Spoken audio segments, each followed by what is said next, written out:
After spending a couple of days in Yeppoon, my next stop on this road trip was Notch Point, and it sure as hell did not disappoint. Notch Point is an amazing free campground around about 100 kilometers south of Mackay.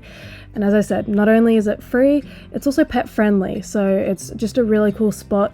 Lots of people take their caravans in there, so don't be worried if you got a caravan. It says it's four-wheel drive only, but it's not like it was any hard four-wheel driving or anything. There's just a couple of potholes and a couple of little rut outs, but it's an amazing spot. All the sort of spots are very spread out apart, so you're not camping on top of each other. I ended up, when you drive through, there's a cattle gate that you have to go through, so you open that, drive all the way down, and I kept on driving and ended up towards the left because apparently there's a few less sandflies there, and for the time that I was there, I think I spent 2 nights there, I didn't have any problems with any sandflies, so definitely recommend continuing to drive all the way to the very top part. And as you can see, I put the drone up and you can see how stunning the water is, and right now is when I seen a shark. And you guys know me and my sharks, I get well too excited. I was following this guy up and down the beach here. You can see he was only maybe 10 meters off the shore, and there's a little school of fish swimming in behind him. I think he's just a sand nurse shark, but yeah, he was right up in the shallows. And the tide also comes all the way up past these rocks, so where he's swimming right now, I'd been walking in that area about an hour or two beforehand.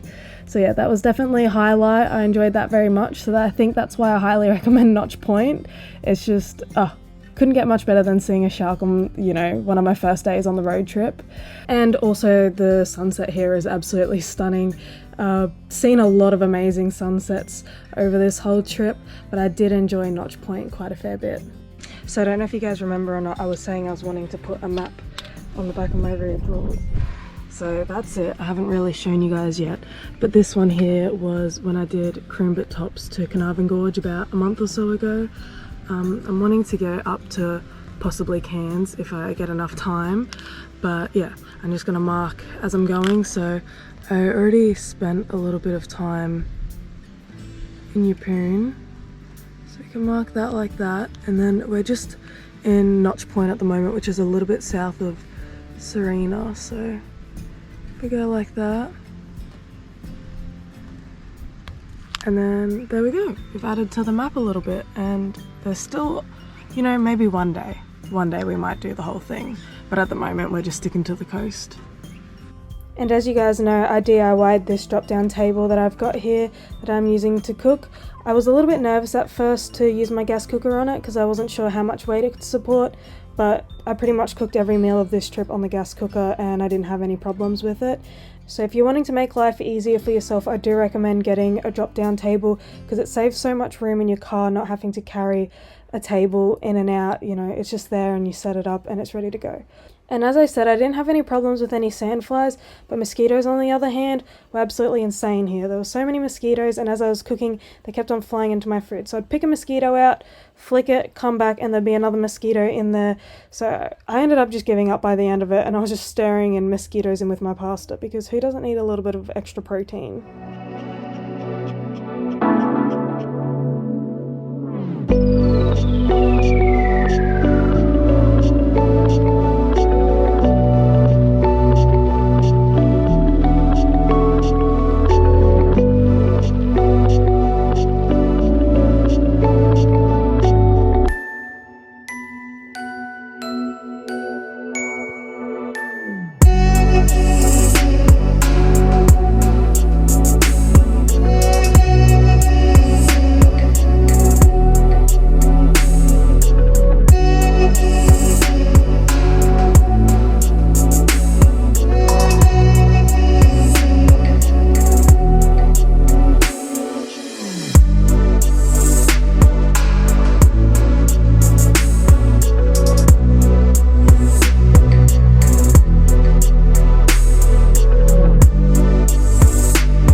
And one thing that I realised I've sort of left behind or forgotten is first aid kit and band-aids and stuff.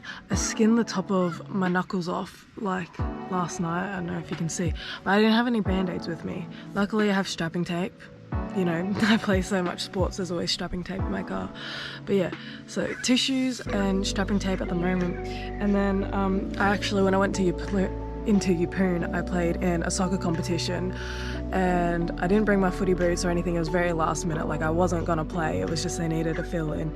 And because it wasn't my boots, I've got the worst blisters on the bottom of my feet, which is sort of sucking because I wanted to go to Keppel Island and all that, but the blisters on my feet are just too raw. Like I can't do any hikes or any walking or anything like that.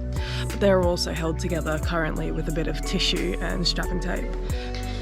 Yeah, not ideal. So when I get to the next town, I'll probably buy band-aids because that's something that I'm lacking at the moment, and I'm very accident prone. I seem to injure myself quite a fair bit. If you know me personally, you'll know that I'm always injured. So yes, that's the next stop when I go into town.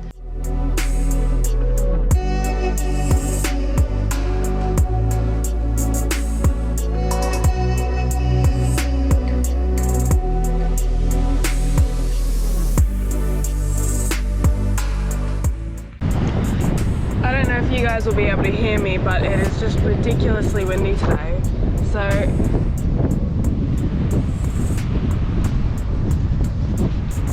in the middle of the night, like as I was going to bed, the awning was sort of, you know, flapping a little bit in the wind, and I was like, oh, you know what, just so I can like sleep better and not have to worry about it, you know, breaking or anything, I packed it down, which I'm very glad I started packing it down. I only just put one strap on it because I was in a little bit of a rush.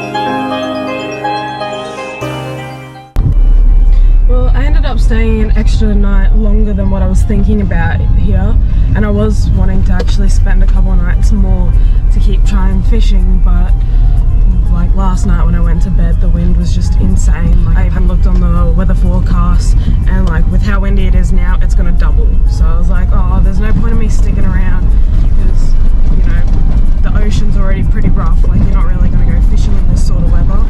So it is what it is, but I reckon I'm gonna stop here on my way back down the coast. So sorry if you can't hear me over the corrugations. But yeah, it's an amazing spot, really good. Tried fishing for barras, didn't have any luck. We were literally fishing in the exact same spot for about 2 hours, and then old mate comes along, and you know, 2 flicks of his rod, and he got it second time. And we were just casually talking, and he's like, oh, I got a barrel, and then it continues on the conversation. I'm like, mate, you've been here for 2 minutes. I've been fishing here for 2 hours, using like fairly similar lures, but you know, he obviously just knows how to fish in the area. He lives around here. But I was like, mate, how can I have been fishing here for 2 hours and, you know, barely got a bite, and he gets it on his second cast in? But you know, so I forgot to bring fishing rods with me on this trip, so I met a really nice couple and they let me go out fishing with them and borrow their equipment, which is nice considering I lost a lure or 2 of theirs. I got snagged on rocks.